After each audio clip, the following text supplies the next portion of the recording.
So now that the clocks have gone back and the days are getting longer and colder, it is the perfect season to be cozying up in bed or on the sofa, under a blanket, anywhere warm, with a big book that you've been putting off all year.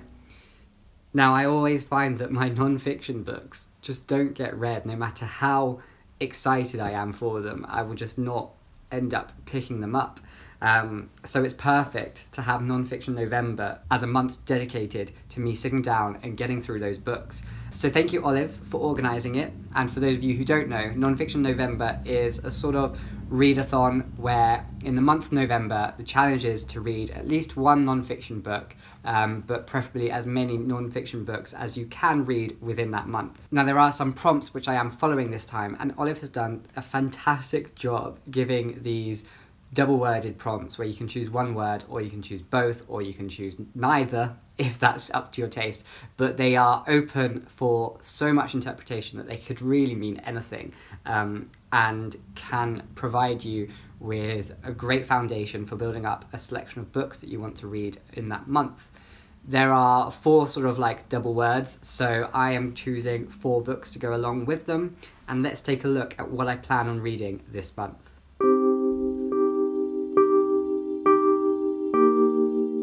So the first prompts are pastime or past time. Pastime as in a hobby that you do within your pastime, or past time as in a time already gone in the past. And I have gone for pastime. Now this book here, Frida by Hayden Herrera, is a biography of Frida Kahlo. Frida, of course, is from a past time. She's a past person in a past place, and I really like that sort of temporality of biographies, even though I seldom, very rarely, will read a biography. It would have to be a person I'm very much interested in. And Frida, I definitely am very much interested in her. I'm very much interested in her like working on the fringes of surrealism and meeting people within the surrealist movement.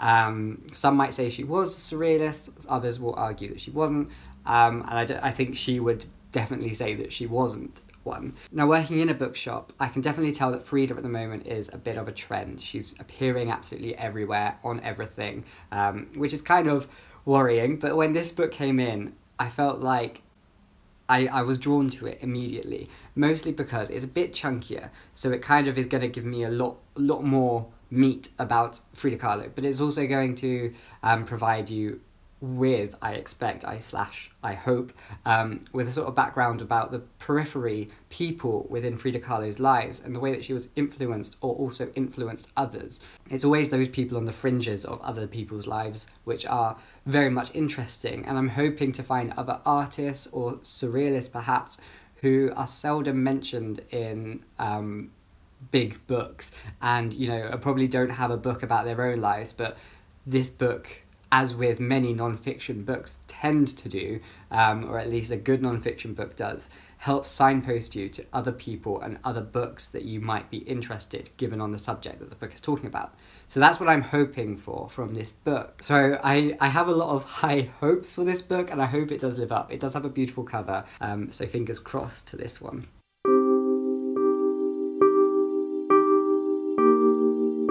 So then the next prompts were self or shelf.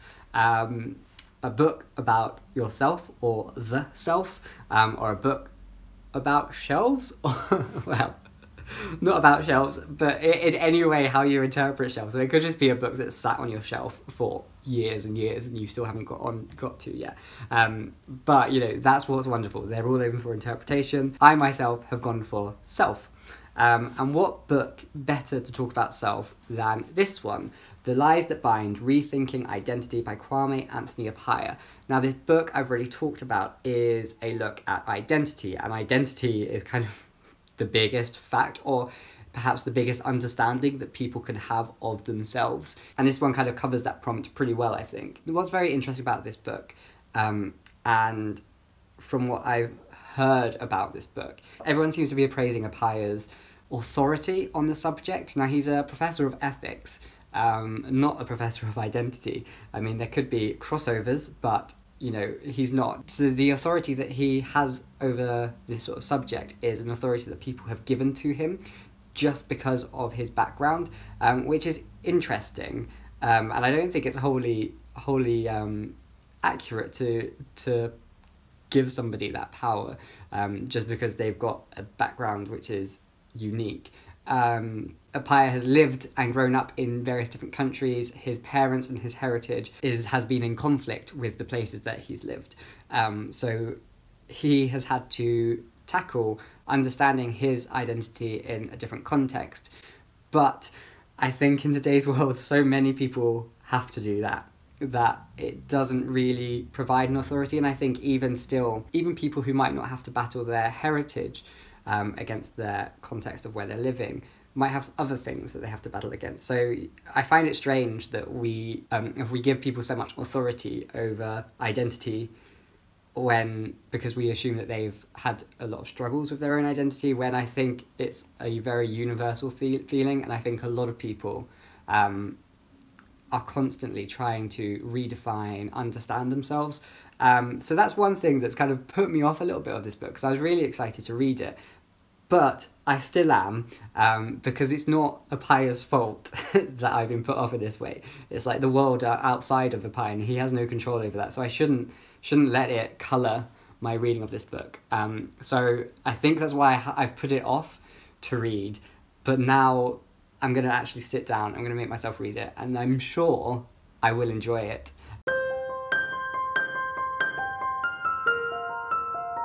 So the third prompt that Olive gave was wonder. Wonder as in, like, you know, to dream, to wonder about the stars, to wonder what is science. Wonder with an O.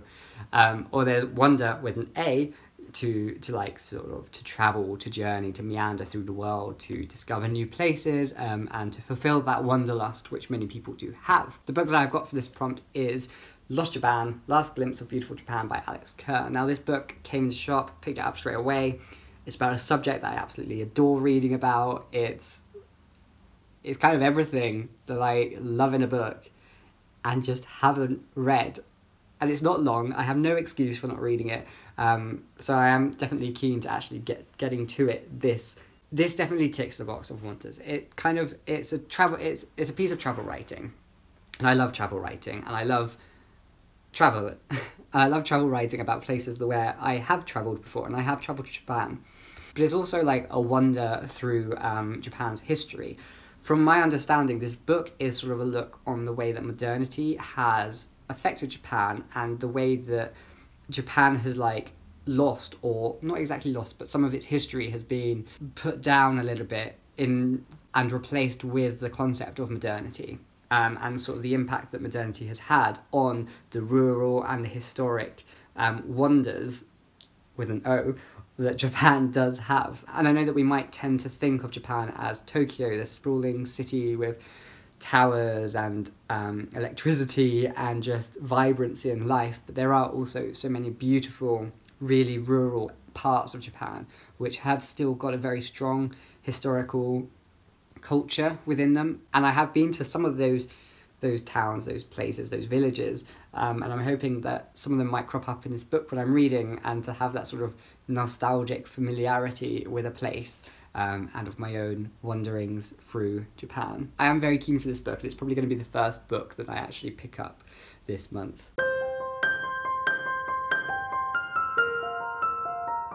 And finally, the last prompts that Olive gave were micro and macro. Micro as in something very small, something very precise, that you can really get in and understand about a very niche thing, and macro as a broad subject perhaps, or something very big. And I couldn't think of anything better for macro than a book about deserts.